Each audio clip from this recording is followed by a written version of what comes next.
Court कचेरीचे प्रकरण असतील ते पण दूर होतात. हा ते पण दूर होतात इथं. बरोबर आहे. काय सांगा ते म्हणजे लोकांच्या अंगावर जर का पाणी घेतलं त्यांनी मनातले म्हणजे त्यांच्या आता जी पीडित. तर या ठिकाणी आपल्या छत्रपती संभाजीनगर जिल्ह्यामध्ये कालभैरवाचं अत्यंत पावन आणि प्राचीन असं मंदिर या ठिकाणी आहे. आपण बघू शकता कशा प्रकारे ते आहे. ठिकठिकाणी लांबून भाविक या ठिकाणी आल्यानंतर आम्हाला श्री कालभैरवाचं वाहन श्वानाचं दर्शन या ठिकाणी येताच झालं.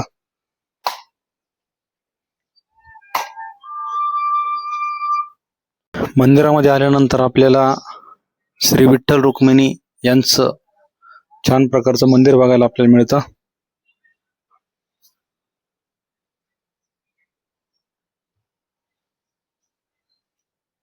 त्यानंतर आई जोगेश्वरी मातेचं मंदिर या ठिकाणी छान प्रकारे आहे. मंदिरात आल्यानंतर या ठिकाणी आपल्याला श्री दत्त दिगंबर दत्तगुरूंची मूर्ती या ठिकाणी दिसते आपल्याला. छान प्रकारे हे मंदिर आहे.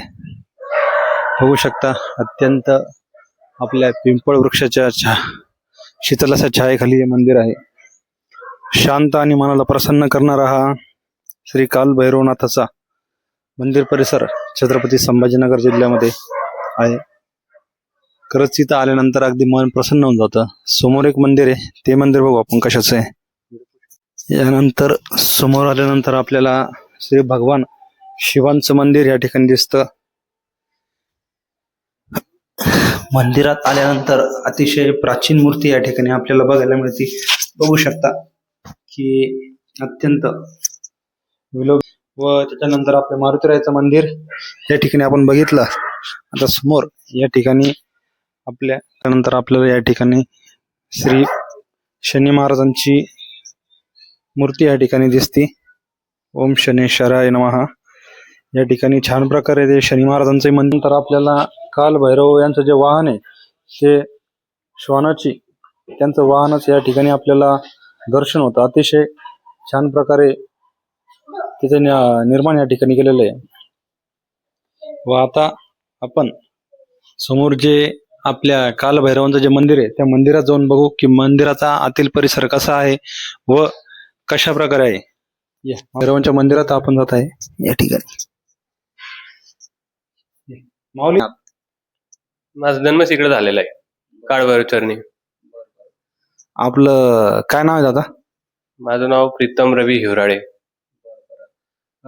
काय सांगाल, समजा आता किती दिवसापासून आपली मंदिराची निर्मिती कधी झाली किंवा समजा किती साधारणतः वर्ष झाले कम्प्लीट. पुढच्या महिन्यात 22 नोव्हेंबर या रोजी काळभैरव जयंती आहे. बरोबर. म्हणजे 600 वर्ष कम्प्लीटच झालेले पूर्ण. बरोबर आहे. आपण बघू शकता की त्यांनी सांगितलं की 600 वर्ष या ठिकाणी या मंदिराला पूर्ण झाले. म्हणजे जवळपास 1400 सालातलं हे मंदिर आहे.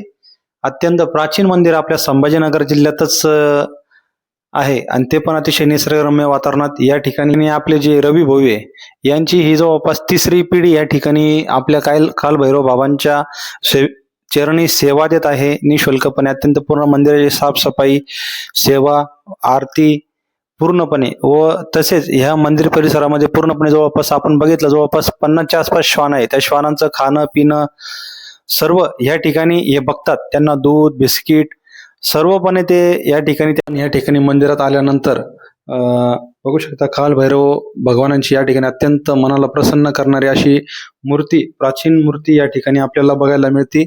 व त्यानंतर याच्या बाजूला आपल्याला हे काही 4 इतिहासातील खुणा या ठिकाणी दिसतात. तर काय दादा याचं काय नेमकं महत्व आहे समजा? हे चौकीचे देव आहे. चौकीचे देव. हा, खाली एक पूजा मांडली जाते. प्रत्येकाची वेगवेगळी इच्छापूर्तीसाठी. तुमच्या मनातली जी इच्छा आहे ती इकडे चौकी लावून ती इच्छा पुरी होती. बरोबर आहे. समजा इथं आपण कुठलीही इच्छा मागितल्यानंतर या ठिकाणी एक चौकी नावाची पूजास्थिती या ठिकाणी मांडली जाते व त्या मांडल्यानंतर आपली इच्छा पूर्ण होती. अशा अनेक भक्तांचे अनुभव या ठिकाणी आलेले आहे. आणि वरती पण बघू शकता अत्यंत म्हणजे प्राचीन काळातलं मंदिर आपल्याला बघायला मिळतं. त्यानंतर इकडं पण एक चौकीच्या ज्या ठिकाणी पूजा केली जाते, इच्छा आपली मांडली जाते. थोडं लांब इथं पण त्या स्वरूपात आपल्याला 2 या देव दिसतात, ज्याला चौकीचे देव आपण म्हणतो. तर रवी भाऊ आपले या मंदिराची पूजा करतात. या ठिकाणी भक्तांना आलेले अनुभव जाणून घेऊयात की बाबा कशा प्रकारे भक्तांना अनुभव या ठिकाणी आलेले आहे. आपण एखादा अनुभव सांगा दादा की भक्तांना. अनुभव म्हणजे खूप जागृत मंदिर आहे. आता प्रत्येक जण म्हणजे येतात तेच आम्हाला सांगतं, म्हणजे इकडे आल्यानंतर त्यांचे भरपूर कामं होतात. बरोबर आहे. कशा स्वरूपात कामं होतात नेमकं, म्हणजे कुठली त्यांची अडलेली कामं असतात, समजा व्यवसाय संबंधी म्हणा किंवा कुठली कामं? अनेक अनेक काम. अनेक कामं. म्हणजे जे भक्त आजपर्यंत इथं आलेले त्यांच्या इच्छा पूर्ण झालेल्या असं समजा. हा, तेच गरज धरा. आता कोणी निराश गेलं नाही इकडून. बरोबर आहे. आजपर्यंत आपल्या जो काल भैरव बाबांच्या चरणी आजपर्यंत जो आला तो कधी खाली हात गेला नाही. त्यांची इच्छाच या ठिकाणी पूर्ण झालेली आहे. असं जागृत ठिकाण आपल्या या छत्रपती संभाजीनगर जिल्ह्यात आहे. कोर्ट कचेरीचे प्रकरण असतील ते पण दूर होतात. हा, ते पण दूर होतात इथं. बरोबर आहे. काय सांगाल असं एखादा अनुभव की बाबा कोणाला समजा खूप त्यांना आयुष्यात समस्याने ग्रासलं होतं आणि त्यांना इथे येऊन अनुभव आला, असं कोणाचा एक अनुभव आहे का आपला एक सांगण्यासारखा? एक नाही, अनेक आहे असे तरी पण भक्त लोक येऊन सांगतात ना इथं, आम्हाला बाबा हे सगळं चांगलं झालं आमचं, तर आम्ही दरवेळेस येऊ राहिलो. मग जवळपास 600 वर्ष जुना बारव जो आहे वीर, तर ती बघणार आहोत आपण की याच्या निर्मितीनंतरच ती झालेली आहे.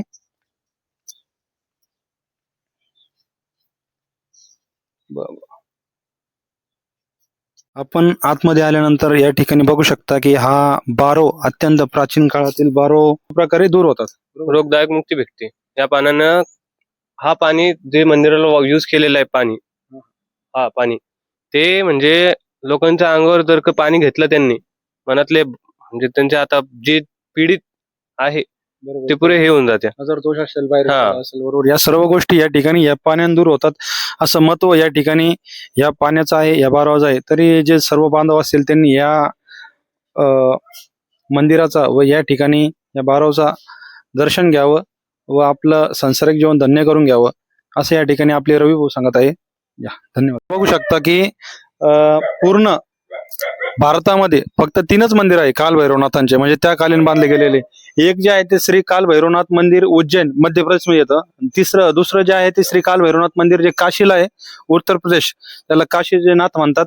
आणि तिसरं जे आहे श्री काल भैरवनाथ मंदिर छत्रपती संभाजीनगर महाराष्ट्र जयसिंगपुरा इथे मंदिर आहे, आपण बघू शकता.